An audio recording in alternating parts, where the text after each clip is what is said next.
Hi everyone. In this video, we will explore many on-campus activities that you can indulge in while you're studying abroad. And I will also be sharing some insights from my experience. This will be tailored for master's programs in the US, but honestly, this info is similar, if not exactly the same, across all major universities and colleges and across all types of degrees. The goal of this video is to widen your horizons and make you introspect on what you would want from your study abroad degrees on campus experience. Before I cover the activities, let's talk a bit about the college campuses in the US. Many college campuses in the US feature stunning settings with well-maintained landscapes, historic architecture, and scenic views. Now let's explore some campuses. This is a scene from my alma mater, UMass Amherst. The tall building that you see here is a 22-story library.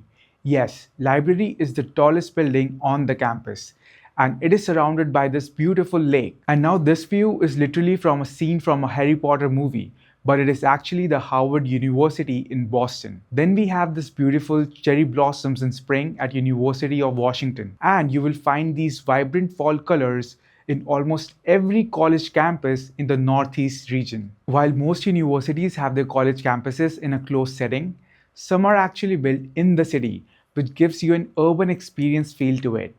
And in most cases, it will not even feel like a campus, as it's across other office and housing buildings. It doesn't give you a huge campus vibe. Examples can include New York University, or for that matter, any campus that is located in the downtown of the cities. People say that you get to see more diversity in a city campus environment, but honestly, for most immigrants, I would call it to be overexposure and more distracting, as even though going to a college town will be quite a diverse experience for you for initial years. This kind of city campus environment can also lead to safety issues, especially when you're navigating inside a new country. Moving to the activities, I will start off with the academic career activities and later discuss in length about the extracurriculars. First is classroom. This is the primary focus of going to the college, right?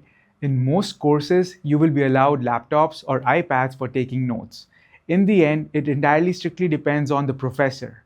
You can expect to be in the classroom for up to 2 to 3 times weekly for each course. Now, generally speaking, you will be taking 3 courses for a semester. So basically 6 to 9 times per week, 1.5 hours for each session is the time frame that you will be going to the classes.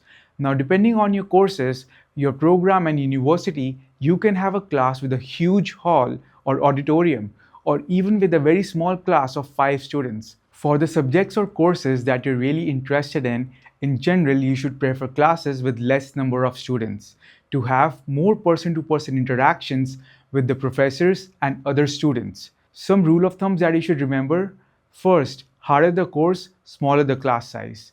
And second, lower the student intake, smaller the class size.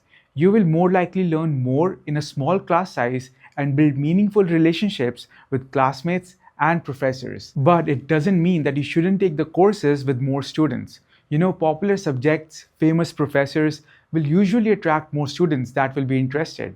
And I wouldn't recommend missing out on those courses. Remember that the balance is the key. Second is the library. Libraries in the US are of very high quality, not just in terms of wide variety of books that you can lend, but also in terms of your overall experience with studying in the library and the services that they offer. Libraries provide you with access to top research journals and publications, and that too for free. In many universities, if for some reason your laptop isn't working as expected, you can even leverage the library to borrow either a Mac or Windows laptop for up to 2 weeks or even a month and just continue renewing and borrowing it. Now, I borrowed a Windows laptop from the library all the time as my laptop was broken. And you can also book cabins or meeting rooms for collaborating with your peers for your assignments or projects. Also, you don't have to worry about stationery stuff. Free stationery stuff including pens, etc. is available for your use. In some universities for graduate students, libraries even offer personal study rooms. You get your own key and personal room for that semester within the library, and that too for free. Isn't it crazy? Other services for printing, fax, etc. are also available in the library at very nominal prices. So you don't even have to worry about buying or going to other spots to get all of this stuff done. The third is office hours. For each course, generally office hours are held once or twice a week, where you can interact with professors and teaching assistants and clear your questions regarding assignments, projects, or any particular topic that you did not understand during the class. Honestly speaking, no question is silly unless you ask it again and again. Teaching assistants and professors want you to succeed, and they are available for supporting you. Always remember this. The fourth is labs. Depending on your field of study, you might not have lab classes. Lab work usually leads to working irregular hours. One of my friends pursued her MS in food sciences, and she used to go to the lab for up to 8 to 12 hours, and that too even on the weekends, to continue with her research. Another point to note is universities here are very big on lab safety. You are required to undergo training, do Lab 101 courses before you can actually do something in the library. Also, wearing proper lab gear is super necessary here. Labs here offer state-of-the-art equipment and facilities. Whichever field of study you might choose, the lab facilities provided by a particular department are going to be of high quality. There is no question about that. Now, obviously, this assumes that you're studying in the top 200 universities in the US. For CS Lab, for example, it can include GPU or TPU clusters and other software licenses. For Physics Lab, it can include top 3D printing machines and software licenses. Fifth is department lounges. You can work on your projects with your team while relaxing on comfy couches in these on-campus lounges. Apart from these lounges also, tons of spacious working areas are available across campus for you. If you're sharing your room with another student, along with the option of library, you can leverage these quiet spaces to study by yourself on a regular basis. Sixth is guest lectures and seminars. Top professors and career professionals nationwide and even all around the world are invited to give lectures and presentations on a bi-weekly to monthly basis. It is a great chance for you to learn, interact, build connections for your research and/or professional career. And most importantly, these events treat you with free food. Seventh is career fair. This usually happens once per semester, but it is the biggest during fall season, and it happens around the October timeline more or less. It gives you a great chance to build connections with local startups and companies. You can easily get the contacts of recruiters and managers and reach out to them. Career fair can actually boost your internship and job search if leveraged properly. We will cover the career fair prep in detail in the post-admit course for masters in the US. Eighth is company events. Apart from the career fair, some companies host events on the campus, which are also very similar to a career fair and can lead to great opportunities across departments for that company. In fact, I got my first internship offer at Dell Technologies through contacts I made on one of these on-campus Dell events. Ninth is placements. Now, generally speaking, this does not formally exist in the US, but some companies take the initial test rounds or even interviews on the campus, and this usually happens after the week of career fair till end of the semester. And yes, it can also include big tech companies apart from the local companies and startups. 10th is part-time and full-time jobs. We've already covered this separately in the part-time and internships video, so make sure to check that out. But I'll add one more thing here. If you're not able to get summer internships, you can still leverage your CPD to work on campus full-time, both in technical or blue-collar job areas. All these 10 things that I've mentioned so far are more or less leveraged by most international students, but it is still important to mention them. But only few of us leverage the below category, that is the extracurriculars. On-campus life in the US offers plenty of opportunities for you to try different things and/or excel in your interests. So let's discuss some of them. First is hackathons. It gives you an opportunity to build things from the ground up. It helps you build connections with people not just from your batch, but also from undergraduate and PhD batches. These 1 to 2 days that you spend in a hackathon can be really transformative. This experience can strengthen your resume, it can earn you significant money, it can help you build connections, it can help you land jobs or internships, it can build your confidence of building things in a short time, and it will also challenge you mentally. And on top of that, you get to enjoy the free food. In fact, in some cases, these hackathons can even lead you to start your own startups in the US. It can seem daunting as of now, but yes, it is possible. Second is gym. Most universities and colleges have huge gyms for strength workouts, studio rooms for stretching, dance, yoga. sports courts inside the gym for basketball, badminton, etc. University gyms here also offer weekly instructed classes on yoga, spinning, that is cycling, Zumba, Pilates, and other forms of cardio and strength workout classes. And you know what? These classes are free for most universities or are offered at very nominal semester charges. And you know what? Most of you will definitely feel below average in terms of fitness when you go to the gym or fitness classes, but it is only going to push you further to become a better version of yourself. Third is food.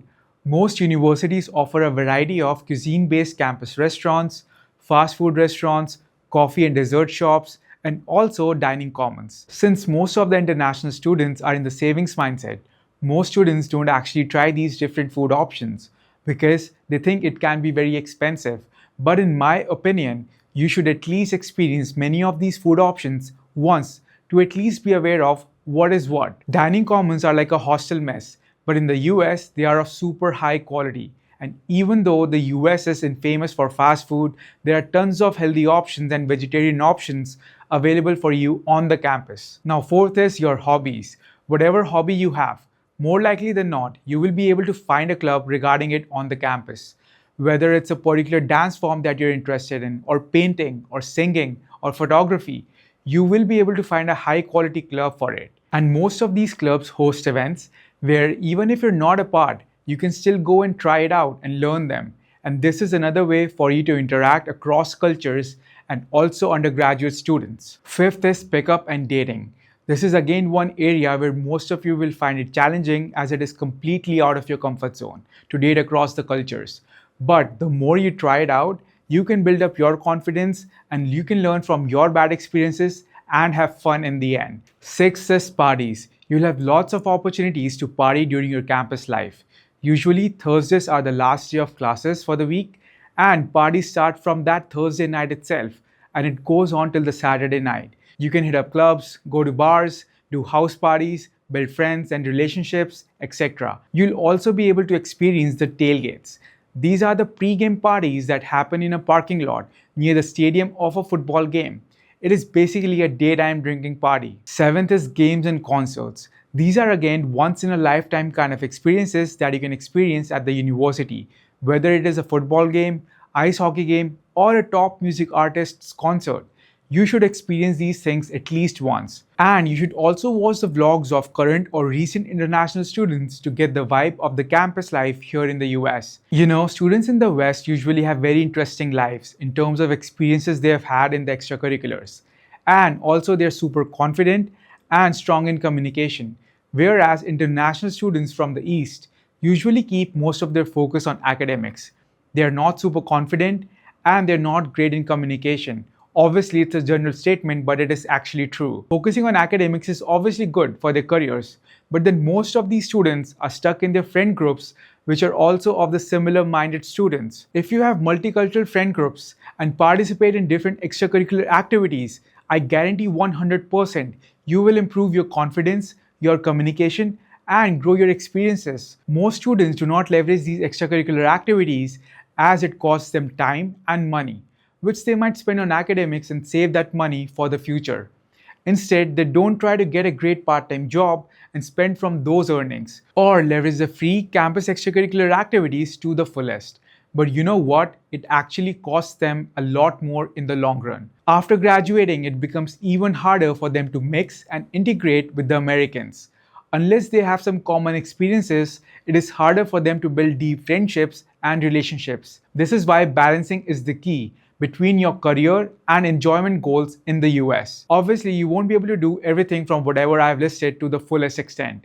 Enjoying college life is also important, but never at the cost of your main goals of getting a great internship or working on a desired research project or getting a great job. But picking a few activities and prioritizing them semester-wise can lead to an overall great college experience, which for most of you will be the last college experience of your lives. Your time during STEM Masters will be short, but can be life-changing in various dimensions. You need to make the most of it, or at the very least, strive to make the most of it consciously. With this, I conclude this section of Master's Program Deep Dive, and I will see you in the next video. Peace out.